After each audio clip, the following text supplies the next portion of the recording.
datang di channel YouTube Tawang Bos. Kali ini saya mau sharing ke teman-teman semua pengumuman hasil tes tahap 1 asisten bisnis Kementerian Koperasi dan panduan untuk tes psikotes ya, atau tes tahap 2. Nah, ini sudah ada pengumuman resmi dari ke Instagram Kemenkop. Ini udah centang biru. Kalau hasil tes tahap 1 itu sudah diumumkan dan teman-teman bisa cek melalui email dan akun pendaftaran masing-masing.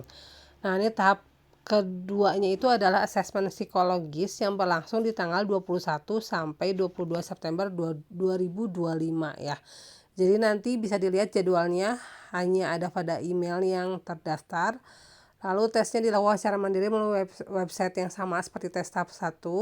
Durasinya 5 sampai 6 jam. Jadi di antara sela-sela sesi teman-teman bisa makan, bisa sholat, bisa ke WC dan lain-lain ya. Lalu bisa gunakan handphone atau laptop, jadi ya sama juga seperti tes tahap 1.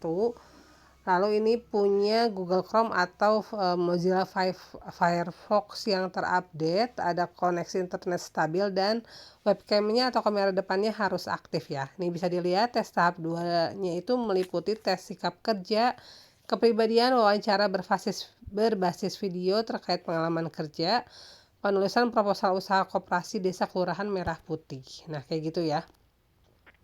Nah, ini contoh emailnya, teman-teman. Ini contoh email yang saya dapat.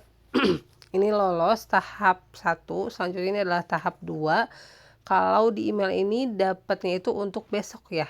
Ini waktunya besok hari Senin, tapi ada juga yang udah mulai hari ini. Jadi teman-teman harus cek emailnya. Jangan-jangan teman-teman tesnya hari ini gitu.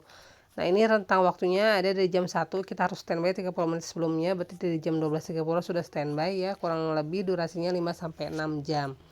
Nah, ini panduannya bisa dilihat ya, ini teman-teman panduannya kurang lebih sama sih sebenarnya. Jadi harus mengakses webnya, terus berpakaian rapi dan sopan, mempersiapkan ruangan minim kebisingan.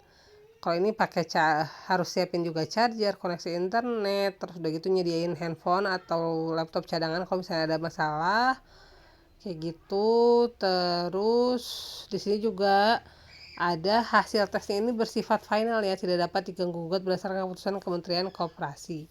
Nah, ini nggak boleh juga kita kalau misalnya merekam aktivitas, buka file lain, capture gambar, terus meninggalkan platform psikotes lebih dari 15 menit ya. Kalau teman-teman lebih dari 15 menit berarti itu udah pasti didiskualifikasi. Gak ada penjadwalan ulang, lalu kalau misalnya kecurangan akan mempengaruhi hasil tes. Jadi kurang lebih seperti itu. Kurang lebih seperti itu tesnya, panduannya. Jadi teman-teman bisa ikutin dan wajib cek di email masing-masing ya. Sama berhasil. Terima kasih.